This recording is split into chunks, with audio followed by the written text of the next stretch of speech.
not feel safe? Well, my first response to them is, okay, help them feel safe. Mm-hmm. Um, and a part of helping them to feel safe is obviously not arming teachers. Um, I wanted to ask you about yeah, that. Yeah, so not arming teachers. My fear. that's not a good idea. No, no, absolutely not. And a part of my fear about that as an African American is what will happen. We know we have these issues with people who have guns and even those who are licensed law enforcement officials who uh, we have a history right now in this country, and it's not a new history of what happens with police brutality as it relates to guns and individuals saying they feared for their lives simply because the person was of a different color. Well, what happens if you have a young black boy or girl who gets into an argument with a teacher that requires the presence at some point of a security officer? Is the first response of that teacher to pull the weapon if that person has a firearm on them? I'm concerned about that. Right. I think that's just I call it a loose cannon idea. Mm-hmm. But I do think the individuals who are saying gun safety or some school safety are being somewhat disingenuous about what that really means. And it's certainly not the answer to simply say we're going to arm teachers as a way of providing uh, school safety. Mm. Um, in Birmingham, metal detectors are being discussed after the tragic shooting death of a 17-year-old girl.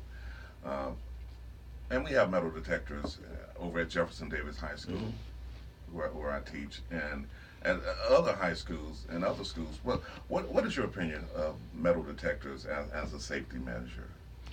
You know,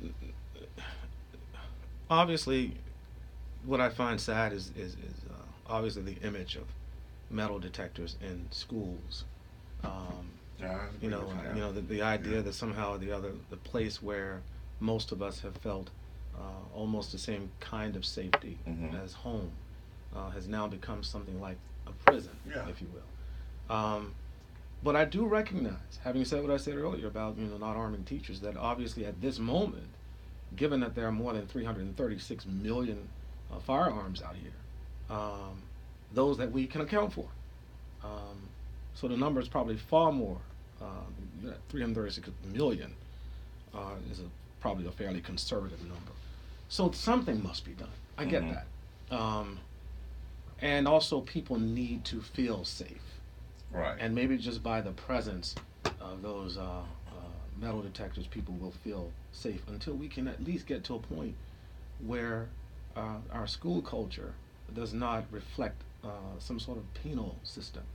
Um, and people can, again, go back to what it means to have the partnership between the home and the school, and that being a safe environment.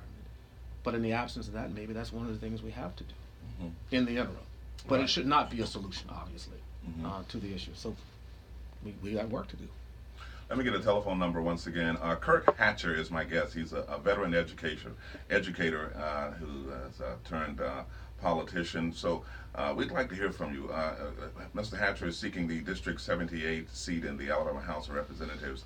Dial us up. He's with me until near the bottom of the hour. So if you have a question or comment, 269-6785, 269-6785.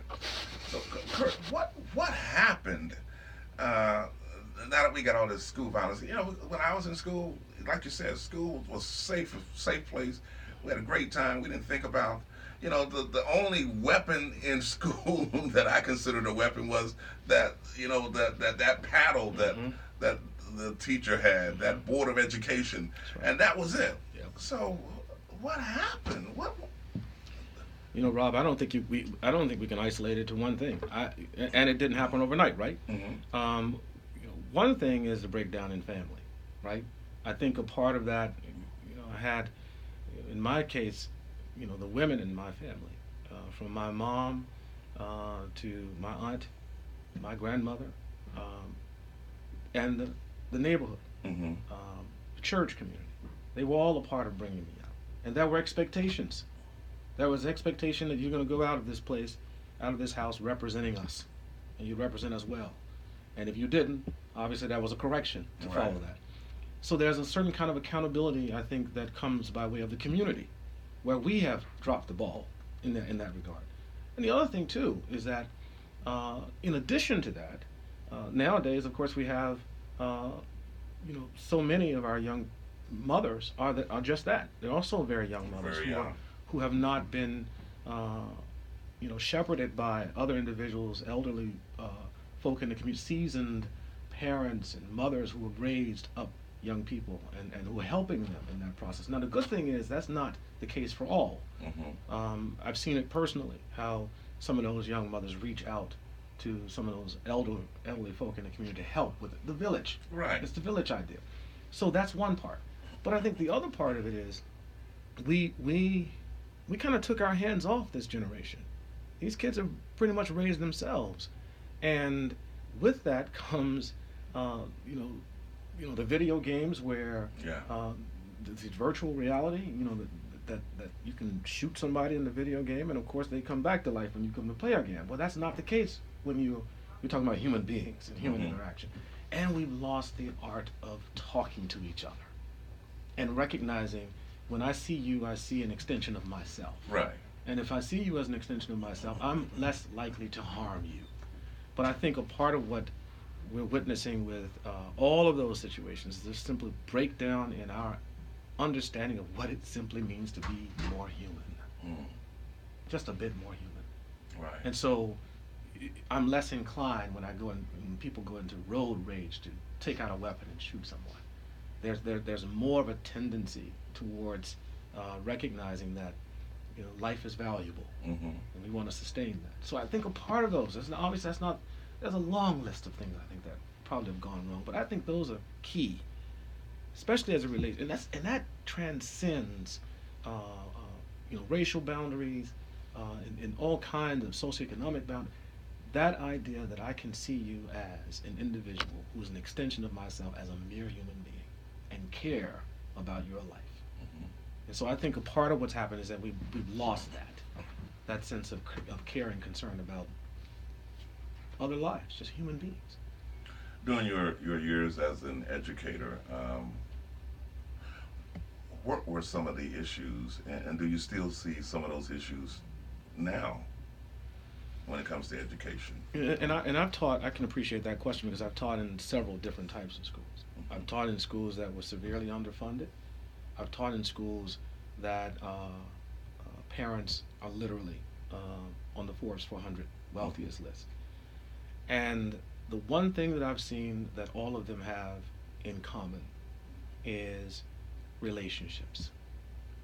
Building relationships, substantive relationships that for the most part allows them to be empowered by that educational experience. In other words, I am teaching the whole person, not just the English content area that I was responsible for sharing in terms of subject matter, but the whole person. And the challenge as it relates to that is it means I have to recognize every story of every child who crosses the threshold of my classroom. And when you do that, because you can't trick young people, kids, they know when you care about them. Right. There's a level of consistency that comes with that. And as one of the defaults of being a child is you're going to test those boundaries. How we respond, certainly as teachers, is key to whether or not you're going to have a good, solid experience with that child. Because otherwise, you have individuals who will talk about they had no control in a classroom space. The biggest challenges I faced as a teacher was from colleagues. It was from colleagues, many of whom, not all obviously, but many of whom I think were struggling with how best to relate to our young people. And so they saw themselves primarily having to go into a culture of authority with our young people as opposed to one of integrity. And so I think a part of what they needed to do was to recognize that, first of all, teaching is a service of vulnerability. Right. And if you really are, an educator, then you are at every moment also being educated. And so these young people can bring things to the table that can educate us, that can provide us with the kinds of things. Because, for example, my abilities as a 52-year-old man around social media are very limited. Right. Well, I got young people who are incredibly engaged and are Hmm. offering all kinds of ways to help me in that process, enhancing the experience not only for me as as a person who was teaching them, but also for themselves because they get ownership of that. So there have been obviously the challenges because it comes down to relating one to the other. But the benefits, the payoff, the gift is knowing that you've had a hand in very humbly shaping these young people who will go out there and lead and be productive citizens is priceless. So the challenges have been minimal. I'm struggling to even try and Hmm. tell you what those are, and that's I'm being very honest. 269-6785 is the number to call if you have a question or comment. Now, you are seeking the District 78 seat in the Alabama House of Representatives. Right. Um, and looking at your literature here, it says that a new voice, a new vision. Why politics and why run for the Alabama House of Mhm. Representatives? That's a good question. Well, why politics? Because I am led to believe, and there's a very wise man who said to me, and says quite frequently whenever I have the pleasure of being in this company, is that politics, and I'm paraphrasing it, um, is that politics, when performed by, done by good people, can be good and can deliver on improving folks' lives. I do believe that. Of all the cynical aspects and things we may have about our political engagement, particularly in this day and age, Hmm. I still believe that uh, in the value of political engagement, we've seen it. We Right. live the examples of it. Certainly, the Democratic Party. When we talk about the WPA, when we talk about the Voting Rights Act, the Civil Hmm. Rights Act, there's a level of political engagement that brought these things to bear. When we, were able to, elect, Jimmy Carter to office, Hmm. and we have, Judge Myron Thompson now on the bench. All of these things and the things that have happened as a result of these individuals who were engaged in politics as a way of transforming the lives of folk in our community. So of course I was gonna, at some point, as much as I tried to stay on the sidelines and operate from behind the scenes, empowering other folk, Hmm. um, it offered me an opportunity, even more of an opportunity to reach far more people, a far greater number of folk, and hopefully, whatever skills, whatever gifts, whatever knowledge I've been able to garner over the course of these many years, and many of those years away from the city uh, of my birth and the place that has nurtured me, what better thing to do than to bring those gifts back home to our people here? So I hope I responded to that question. You That's- did. Some of the issues that you see as important, some of the things you want to tackle, affordable health care, Mhm. uh, and late night stop and search of Mhm. District 78 residents by police. Um, Mhm. and the list goes on here, but some of the issues that are important for that you see for District 78. Oh man. Well, when I look at there are two that are key. And I'm trying not to necessarily prioritize the list because it really is the list is itself its own priority. But Hmm. education is a big one, especially given what's happening right now. The intervention. Yes, and the potential outcome Hmm. of that intervention. Um, that and economic development. And I know that that term is fairly broad, so let me just break that down a little bit. When I drive around District 78, when I take Selma Mobile Highway and just drive from the South Lawn area around just to Court Street and the corner of Court Street and Fairview, Hmm. and recognize that between that drive, probably a good, you know, 2.5 to 3 miles, there are two grocery stores. There are two, and the numbers, um, of quality offerings and experiences. The fact that most of the folk in District 78 have to drive, many of them 6 miles to get to a supermarket, or have to drive a great distance to get to see a movie in a theater, or have to drive to go to a really nice restaurant, Hmm.